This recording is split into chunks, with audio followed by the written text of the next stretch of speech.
Wala daw nagsasabi, di daw sinasabi ng ICC na humandusay daw si Digong dun sa selda niya. Naniniwala kayo dun? Natatandaan ba ninyo na si Duterte ay pwede niyang kontakin ng pamilya niya through kahit sa telepono? Pwede naman sabihin ni oh, Day, bumagsak ako dito sa selda. Hindi ko kinaya. Na hinaharang ninyo yung paglilitis ng International Criminal Court. Dinedelay ninyo. Diba? Tuloy. Nakatanggap din daw ang ikalawang Pangulo ng impormasyon na nawalan ng malay ang dating Pangulo na natagpuan sa sahig ng kanyang selda. Naniniwala ba kayo dito, mga kababayan? Gate ni VP Duterte na wala man lang nagsabi sa kanila sa tinawag niyang accident. Duda tuloy ang Vice President sa capacity ng ICC na bantayan ang seguridad ng kanyang ama. Ayan, naniniwala kayo dito? Naniniwala kayo dito? Sino naniniwala dito? Please comment down below. Naniniwala kayo?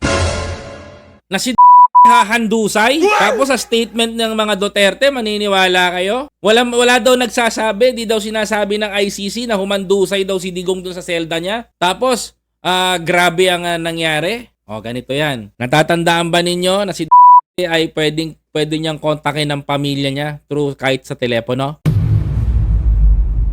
Binibisita, palitan ng bisita, palitan na nag-aalaga at tumitingin kay sa visitation. Naalala ninyo, mga kababayan? So sinong maniniwala na hindi sasabihin ng ICC? Oh, habang kausap ni pwede naman sabihin ni oh, Day, bumagsak ako dito sa selda. Hindi ko kinaya.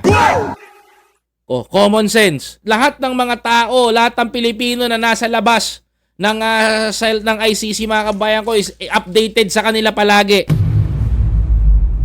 Updated sa kanila palagi, mga kababayan ko. Common sense. Naniniwala kayo doon. Pinaniniwalaan yung statement nila, mga kababayan. And time to time, mga kababayan ko, paglabas ng isang pamilya doon sa may binobroadcast sa labas, sinasabi sa ganito, mga kababayan ko, kinikwento nila na si okay ang kalagayan, nakakausap nila through phone, di ba? Tapos ngayon, mga kababayan ko, nakakatawa. Bumagsak si hindi man lang nakapagsumbong sa pamilya. Ay, pwede pala yun, no? Galing, no?